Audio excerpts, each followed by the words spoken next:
Shalom, shalom, bien-aimés, amis de Jésus. Nous sommes ce matin dans la merveilleuse présence du Seigneur, en ce début de semaine et en ce lundi saint de notre temps de carême. Et nous sommes rassemblés au nom du Père et du Fils et du Saint-Esprit. Amen. Alors, bien-aimés, en ce matin, nous allons ensemble dire merci au Seigneur pour la grâce qu'il nous fait, pour la présence qu'il nous accorde et pour sa bonté qui ne cesse de renouveler dans notre vie à chaque instant. Alors, bien-aimé, quel que soit le lieu où tu te trouves, je voudrais que tu puisses te joindre à moi pour qu'ensemble nous puissions dire merci au Seigneur. Alors, élève la voix avec moi et commence à dire merci à notre Papa. Papa, je veux te dire merci ce matin. Merci parce que, Seigneur, tu es le Dieu vivant et victorieux. Seigneur, tu m'as accordé l'assistance durant le week-end et tu m'as permis de me reposer. Je bénis ton nom parce que, Seigneur, tu nous as donné de célébrer ton entrée, Seigneur, à Jérusalem. Tu nous as donné de communier, Seigneur, à ta présence, à ton corps et à ton sang. Et ce matin, nous te rendons toute la gloire parce que tu es le Dieu de victoire. Parce que tu es le Dieu qui nous réveille. Et tu nous fais entendre, tu nous fais voir, tu nous fais parler. Seigneur, que ton nom soit célébré ce matin. Béni es-tu, Seigneur. Béni es-tu, Seigneur. Ce matin, Papa, sans la présence de ton Saint-Esprit, nous ne pouvons rien faire. Nous ne pouvons pas aborder cette journée selon ta volonté. Nous ne pouvons pas vivre cette semaine que tu nous offres. Ce dernier tournant vers la Pâque, Seigneur. Que ton nom soit célébré, Seigneur Esprit Saint.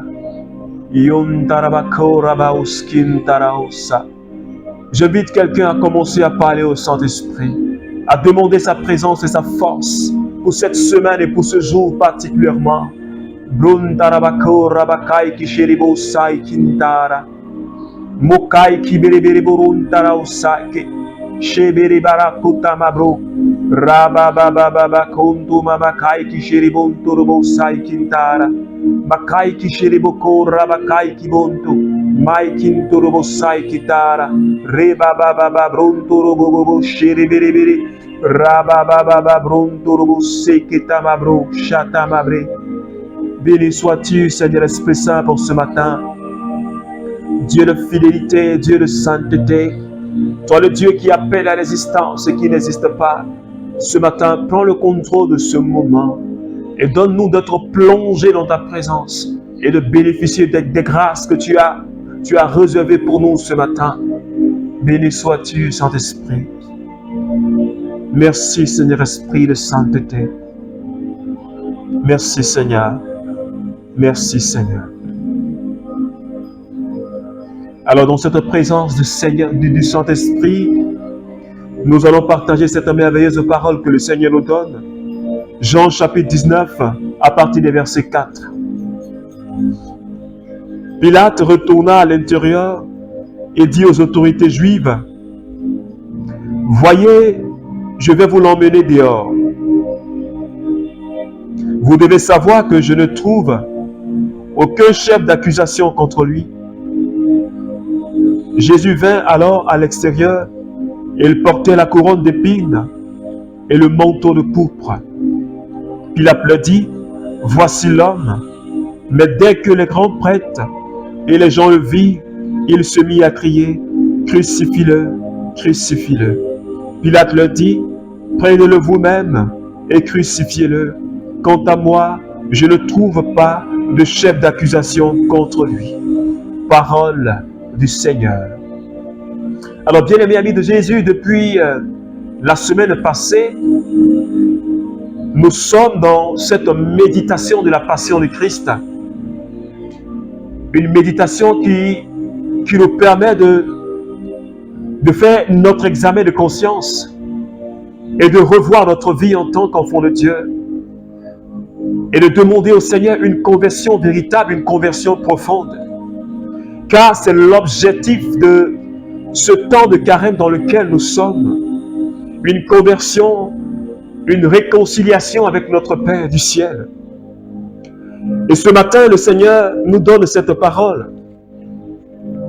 Jésus qui est conduit chez Pilate. Et chez Pilate, Jésus est condamné. Pourtant, Pilate, après l'interrogatoire, n'a pas trouvé de chef d'accusation contre Jésus. Et il a signifié cela aux grands prêtres, aux autorités juives qui étaient là. Et eux, ils n'ont voulu rien comprendre. Parce que pour eux, Jésus était en train de s'aimer le trouble au sein du peuple. Il faisait des miracles. Et ils avaient peur que tout le monde puisse suivre Jésus. Ils avaient peur que tout le monde puisse croire en Jésus. Alors, ils en voulaient tellement au Seigneur. Et que quand Pilate l'a fait sortir, ils ont commencé à crier, crucifie-le, crucifie-le, crucifie-le. Parce qu'ils voulaient sa mort. Et pourtant, il est innocent. Et qu'est-ce que ces autorités juives ont voulu? Ils ont tout simplement voulu que Pilate libère Barabbas. Barabbas, ce prisonnier, ce gangster, ce tueur et ce voleur. Ce matin, je suis en train de dire à quelqu'un, ce que Jésus a fait pour moi et ce que Jésus a fait pour toi.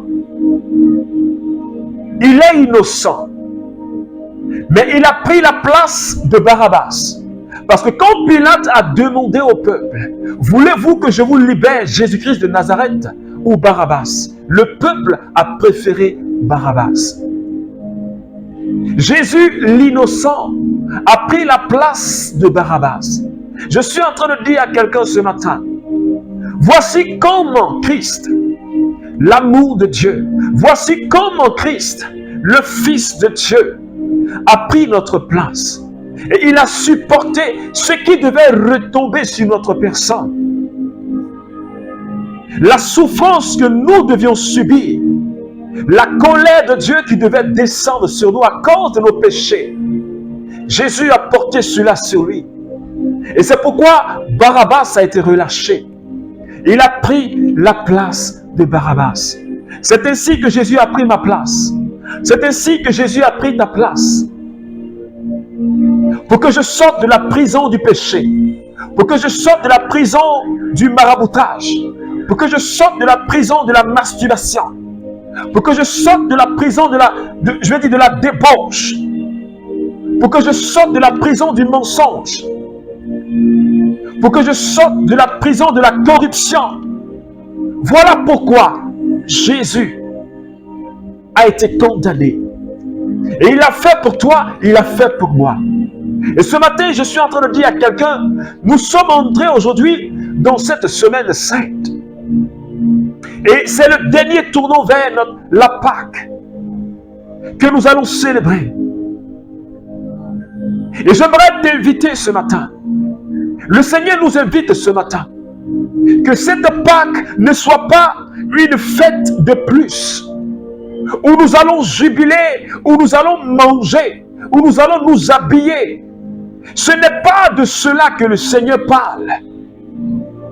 Mais notre véritable Pâque, c'est ta conversion. C'est ma conversion. Qu'est-ce qui aura changé dans ta vie quand tu seras sorti de ce temps de carême? Quel changement notable est-ce qu'on peut voir dans ta vie? Parce que Christ, lui, il a porté nos péchés. Et depuis la semaine passée, nous parlons de cette conversion. Le Christ qui s'est livré. Parce que Papa nous a tellement aimés qu'il a donné son Fils en sacrifice. J'aimerais ce matin que tu puisses méditer la profondeur de l'amour de Dieu pour toi. Tu puisses méditer la profondeur de l'amour de Dieu pour toi. Et que tu puisses comprendre que Jésus a souffert. Tu puisses comprendre que Jésus a souffert. C'est pourquoi tu ne dois même plus jouer avec ta vie spirituelle. Tu ne dois même plus jouer avec ta vie. Et comme Paul pouvait le dire, ma vie, je ne la vis plus pour moi, mais je la vis pour Dieu. Et il a dit en Galates 2, le verset 20, ma vie, c'est le Christ. Parce que je ne vis plus pour moi-même. Que je mange, que ce soit pour la gloire de Dieu. Que je prie, que ce soit pour la gloire de Dieu. Que je parle, que ce soit pour la gloire de Dieu. Tout ce que je vais faire, que ce soit pour la gloire de Dieu. Et ce matin, bien-aimé, le Seigneur m'appelle. Le Seigneur t'appelle à une conversion véritable, à une conversion profonde. Il faut que toi et moi, nous puissions arrêter de marcher dans la boue du péché. Nous puissions arrêter de marcher dans la boue du péché. Et le Seigneur insiste. Il veut nous voir briller de mille feux, afin de témoigner de sa parole. Il veut nous voir briller de mille feux dans ce monde, pour qu'il y ait des conversions véritables. Il veut nous voir faire, ajouter du sel, parce qu'il a dit nous sommes le sel de la terre. Il veut nous voir transformer les choses. Il veut nous voir agir pour la transformation de notre monde. Et ce matin, le Seigneur m'interpelle, le Seigneur t'interpelle. Parce que notre vie doit être un évangile ouvert, que les hommes pourront lire. Et nos actes doivent parler encore plus. C'est pourquoi ce matin, bien-aimés, je nous invite à nous détacher résolument du péché. Sinon, le temps de carême que nous sommes en train de vivre sera nul. Et nous n'aurions rien compris de ce temps que l'Église nous donne. Si nous pensons que c'est pour fêter, c'est pour jubiler, c'est pour manger, il faut que toi et moi nous puissions nous révolter. Que ce ne soit pas une autre Pâque de plus. Mais qu'est-ce que tu auras apporté à l'humanité? Qu'est-ce que tu auras apporté dans la vie de ton frère, de ton entourage? Et qu'est-ce que tu auras gagné spirituellement dans ta vie? Parce qu'il te faut te rapprocher du Seigneur. Il nous faut grandir dans notre communion avec Jésus. Et ce matin, bien-aimé, j'aimerais t'inviter à cela. Qu'il y ait un véritable changement dans ta vie. Et qu'on arrête de jouer la comédie avec le Seigneur. Qu'on arrête de jouer au cache-cache avec le Seigneur. Qu'on arrête de jouer des chrétiens la journée et des païens la nuit. Qu'on arrête cela. Parce que cela trahit le Seigneur. Cela déshonore le Seigneur dans notre vie. C'est pourquoi ce matin, bien-aimé,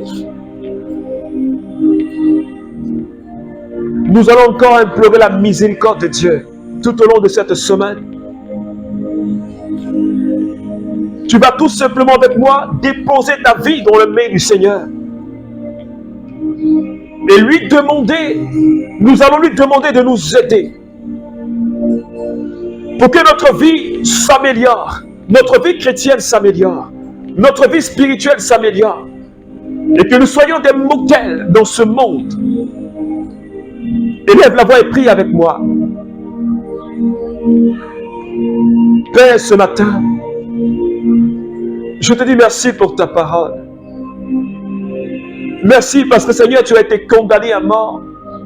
Toi qui es l'innocent, l'innocence. Et tu n'as pas dit un seul mot quand ces autorités juives criaient « Crucifie-le, crucifie-le ». Tu as accepté parce que Seigneur, tu voulais me sauver. Et ce matin, je plante ta miséricorde. Parce que je n'ai pas toujours marché selon ce que tu me demandes. Je n'ai pas toujours été exemplaire. Et ce matin, je te demande pardon. Et cette semaine que tu me donnes, accorde-moi la grâce d'une conversion véritable. Accorde-moi d'abandonner le péché. Accorde-moi de marcher selon ta parole, de changer de vie, Seigneur. Merci infiniment, Papa. Merci, Seigneur. Merci, Seigneur.